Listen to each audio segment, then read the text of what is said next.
Hello, this is Old Man Poole. I am back for another Amonkhet draft here. We have opened up a disappointing rare, unfortunately, but there are some reasonable cards in this pack. I do like the Vizier a fair amount. I also really like the True Heart Twins. If you're in the deck you're beaten down with a lot of exert creatures, it does pretty good work. Electrify is reasonable. It is quite expensive, and so I feel like it has dropped a little bit in my estimation. Manticore's fine if you're aggressive, Skirmisher's fine. I think it's really between the Twins and the Vizier here. I haven't had the opportunity to play with this yet. Seems pretty reasonable. Did play with the Twins once, although I think I only drew it once. But it seemed perfectly fine. The Twins have a little bit more of a obvious power level to them. Vizier gets a lot of different things. Has a lot of different kind of extra effects, but on its surface isn't quite as powerful. I think I'm gonna take the Twins here. The Vizier might be the correct pick, but I think it is close between the two. Okay, following it up here with Electrify, maybe. I haven't been crazy wild about Enigma Drake. Definitely doesn't work with the Twins super well. Winds and Rebuke is fine. Horror of the Broken Lands is fine. This card has actually been quite impressive to me if you're cycling tons, but I still see it come around fairly late. So I'm not sure if I've just had especially good luck with it, or people don't really realize how good it is yet. But I think we can afford not to take it right now, even though I think the card's good. Labor of the Heart and Balmer's Tools I don't think really do all that much. So I guess I'll take the Electrify here. Stay on color. This is a fine card. Okay. So have a couple of quite good dual red cards here. I like the Charioteer. Okay. It is not as good as Neheb. Neheb is really, really good if you're in the super aggressive deck. And just fine otherwise. He's a 2/2 for strike for 3, which is, I think, playable. Quite good if you get a handful of other Minotaurs as well. I think we're probably going to take him here. We're already in red. I don't think, black-red I think is a good color combination. We're not missing out too terribly on other things. Don't really want to move into Wayward Serpent here. The Cartouche of Knowledge is worth considering. It's a good card. And I think Compulsory Rest is as well, but let's take the Neheb here. Let's get our beat down on. So with this, we're looking to play as Minotaurs, although it is fine on its own, and kind of aggressive cards because it gets much, much better if we can run out of cards in our hand. Okay. Here we have not anything we're super excited about. We could take Tormenting Voice, which is fine. We could take the Seeker of Insight, and maybe we end up not playing the Neheb and end up in a blue-red deck. Gustwalker is also quite good, although on the other side of the spectrum, it's just very aggressive. Maybe Gustwalker is the pick. If we end up red-white, that's okay too.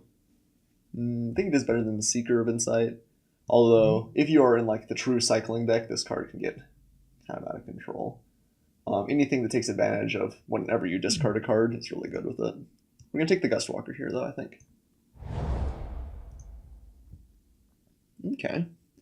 Here we have a couple of pretty premier blue cards. I do like Open to Wonder a fair amount. Cryptic Serpent I think is fine, although not insane. A lot of the time this is kind of cheap, but by the time it gets really cheap, it's later game and the mana doesn't matter quite as much either. I think I'm going to take an Emberhorn Minotaur over the Horror of the Broken Lands. Works well with Neheb. I think the cards are fairly comparable in power level, but we're not sure that we're going to end up being black still too. So I think we'll take the Emberhorn. We have a pretty good green card in Hooded Brawler. Not seeing much else in white. I've seen a couple of black cards. Limits of Solidarity. Tap target creature until end turn. Tap the creature gains haste until end turn. This effect is pretty powerful, and maybe we should pick that up. The fact that it cycles makes it a lot better. But that can be a game-winning effect. It's just kind of brutal when you have it early and you can't do anything with it too. So I think that's not a bad pickup here, though. I'm not going to take a painful lesson. I don't think we're going to try and shift into green here. Seems fine. Okay. Here we have Cartouche of Zeal, which is probably the pick. I'm surprised the Bounty of Lux is still in here. I think this card is pretty reasonable. I don't think it's absurd, but I don't think it's like 7th pick level. I think it's a pretty good playable if you're into green and blue. Like I said, I think we take the Cartouche of Zeal here over Cancel. I guess those are blue. Don't care that much about them. But I guess over the Nimble Blade Kenra. Don't have a whole ton of spells that make prowess better. It is a 2-drop, and we have not many 2-drops right now, but I think Cartouche is enough more powerful, and we'll hope to pick up some more 2-drops as the deck goes on. The green is still kind of flowing, but I think we just take the Splendid Agony here. That card is pretty reasonable. Sometimes it's a 2-for-1, you can win kind of 2 combats off of it. And it does kind of fit into one of our colors. I think Pursue Glory is fine, but they tend to come around. Don't think Dune Beetle is really what this deck wants to be doing. Splendid Agony is not a bad pickup here. Not much here. Yeah, I don't think any of these are going to end up making our deck. I guess we can take Colossopede and maybe shift into green. Yeah, nothing's exciting here. Sure. I'll take Colossopede on the off chance that we decide the green is just crazy open. Maybe we open a really good green rare or something. Take the Painful Lesson here. Oh, Cursed Minotaur coming around's not bad for us. Yeah, I think we are solidly a red-black here after a little bit of dithering back and forth. So I'll take the Khopesh. And yes, Dune Beetle. We really would like to have gotten some more. That's funny. I think Ancient Crab can be playable. Common people that watch my stream will know that I am a big fan of Super Crab. When you put the cartouche, cartouche of Intellect, I can't even remember what it's called, but the blue cartouche that gives flying, it makes Super Crab 2/6 flying defender, the best thing in the world. In any case, we did okay in our first pack. We really want to hit 2-drops. 2-drops are what make this deck tick.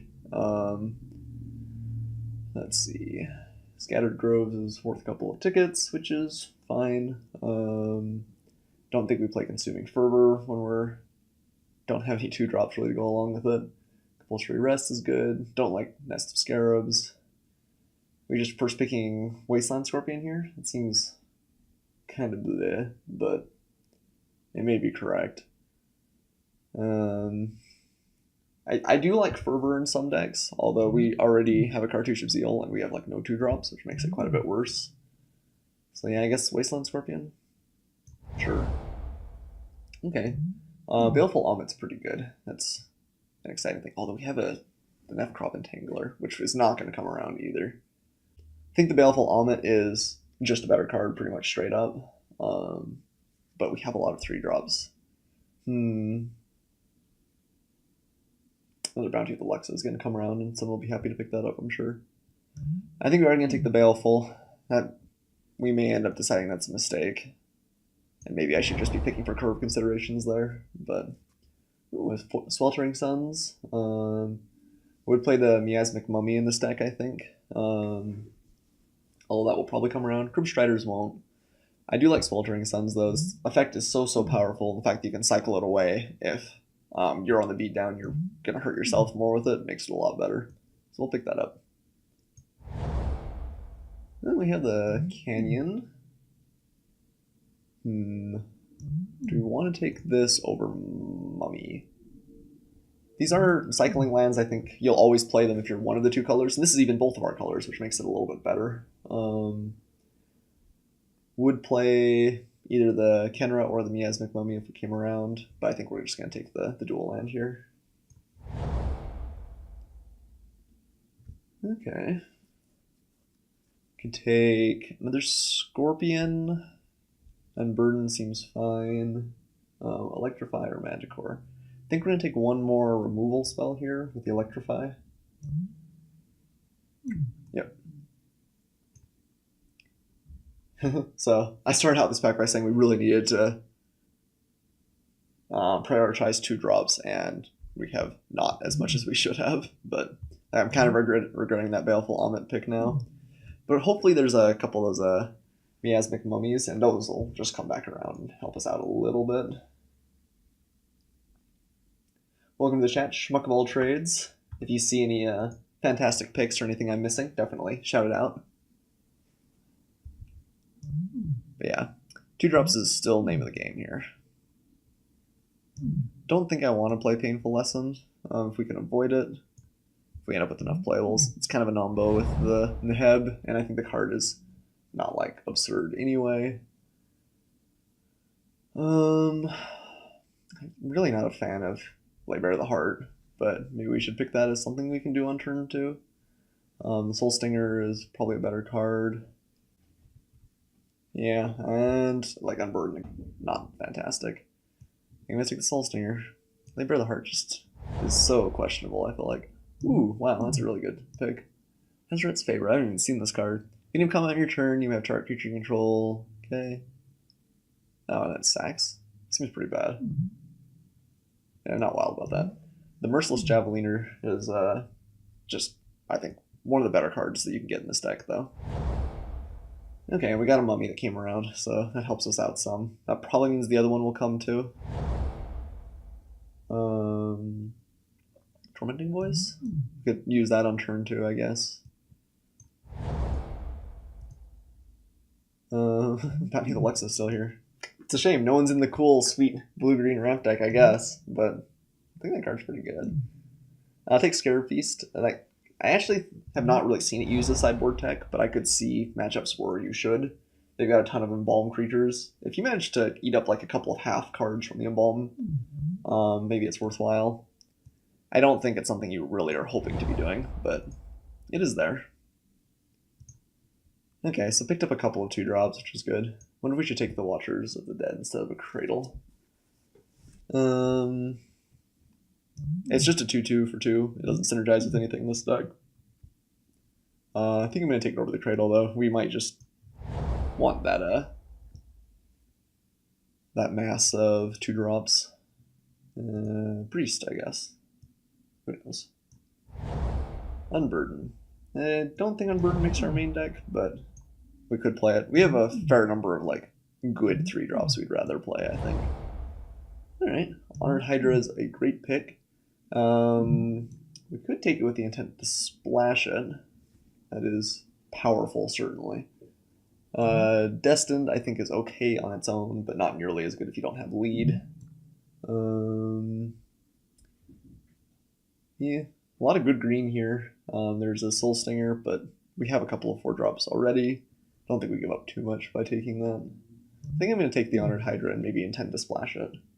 This card is pretty nuts.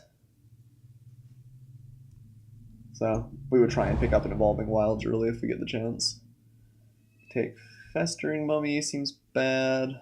It's just, there aren't really blue or black cards in these decks. Or red or black, unfortunately. Honor Crop Captain is just a beating. I think it's one of the highest power level uncommons in the set. Gets some really aggressive, ridiculous draws with it. Bunch of good blue cards, Open to Wonder, Labyrinth Guardian. I think we take the Sure Shot here. It is a Minotaur, which works with Neheb, which is, I guess, a little bit of a bonus. And it's a fine card, but something you're hoping to get a little bit later in the pack, I think. Ooh, okay. Blood Rage Brawler is really good. We're hoping for something like this. So I'm glad to pick him up. Faith of the Devoted is sweet. I tried playing a deck with that. I actually got 2 of them, and never drew the Faith of the Devoted except for 1 game, and I was dead by the time it came into play. But I still want to make that deck work at some point. I think that you can. It seems high enough power level. I haven't seen anyone really pull it off yet, but I think there's something there. Entangler's good. Happy to pick that up. The Dissenter's fine. We don't really have a lot that deals with sacrificing creatures, so less exciting. Like the Entangler, though. Happy to pick that up here. Still like nuts blue, but good blue cards here, but happens. Do we want a Cartouche of Zeal? Do we want a second one? I guess is the question. I'd rather just have a Doom Dissenter. Doom Dissenter seems pretty unexciting in this sort of deck. I don't hate having 1 fling in the deck. Throwing a powerful creature can do some pretty good work. Soul Stinger's fine. Ceradon's fine. We'll probably wheel some number of these cards too. I think we're going to take the Cartouche. We may end up not playing both. Haven't seen Evolving Wilds, which otherwise I would probably take the Heaven and Earth. Although this deck also takes kind of a hit from Heaven and Earth. Things like the discard outlets make it a little bit better because you can always toss the card if you don't want it. But not doing tons with it either. On the other hand, do we really want like a Festering Mummy or a Cartouche of Ambition? Not really. Maybe we play this. Once in a while, the -1/-1 is really good. If your opponent can't interact with it, the lifelink is just fantastic. Sure. I guess we'll play the Cartouche of Ambition, maybe. Ooh, wow. Another Javeliner is what we're hoping for. It's a good pickup. Still not wild about Festering Mummy. This is really late Cartouche of Knowledge. I guess take on the Watchers. I don't think that we're playing Trueheart Twins in this deck. It was our first pick way back when, but we have like one Exert creature? Two Exert creatures. I think we have the Minotaur and the Entangler. So, it just being, I mean, I guess it exerts. Well, I guess it does Anthem everything when it swings, even if it's just it exerting. So maybe that's good enough. Don't think we can play the Honored Hydra without any splash lands. I mean, you can always discard it to one of our effects, I guess, which makes it a little bit better. And then if later on we can end up embalming it if we find green. So maybe that's enough of a plan. Not playing anything here. Can't believe the Honored Crop Captain's still in the pack. Can't believe Open to Wonder is still in the pack, but nothing here for us.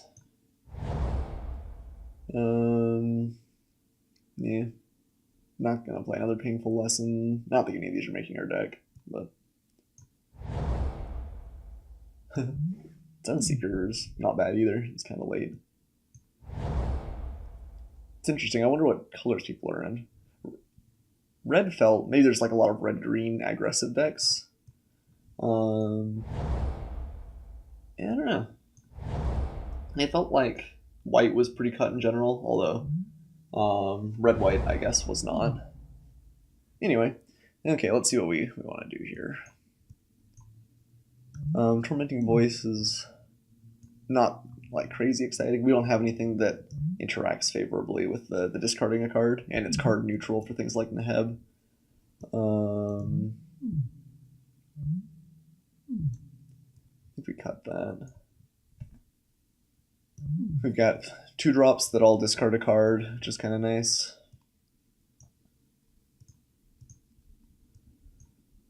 I do like the Sweltering Suns. Again, it may be, a lot of times when I put this in the deck, it feels like it's not super synergistic with the deck I'm putting it in, but it is a powerful enough effect that if we have like a bad draw, we have Sweltering Suns, and we get to like 2 or 3 for 1 my opponent, it feels pretty good. And if you draw it, you can kind of slow roll too.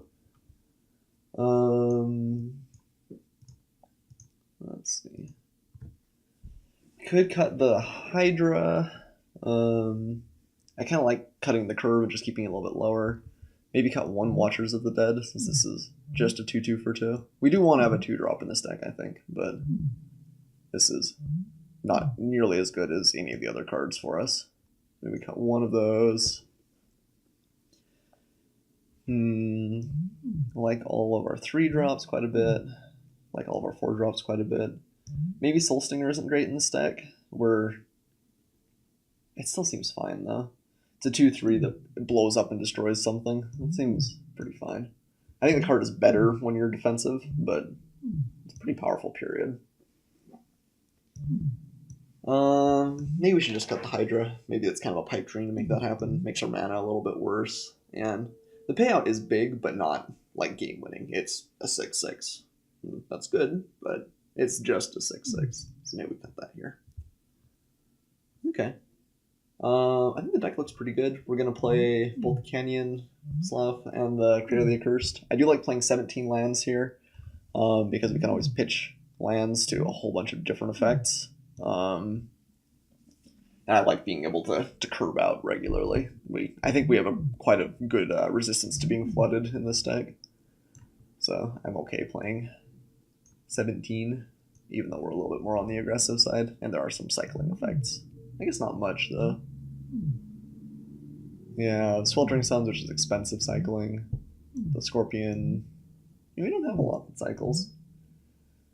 I'm going to play the Cartouche of Ambition. This card has been kind of unimpressive to me most of the time, and maybe we'll sideboard it out regularly. But if they can't deal with it, lifelink is like a huge, huge deal. If they can't deal with it, it's pretty bad. It's not as good as like the blue one where you actually get to draw a card, or the green where you get to kill a creature. A -1/-1 counter is... It's upside, but it's not huge upside. We maybe aren't aggressive enough to play 2 Cartouches of Zeal. I think I like it, though. Once in a while, it's just going to lead to really explosive starts, and it can get us through for the last couple of points of damage at the end of the game as well. Okay, looks pretty good. Let's add lands. I think we're just going to do pretty even split here. We will go a little bit heavier on red. Yeah, I think I do like that. We do have the Sweltering Suns, which is double red. We have the Cartouches of Zeal, which I think a lot of time we'll want to play the same time we play another creature. Yeah, that looks pretty okay. Let's save the deck. Let's go into match 1, guys.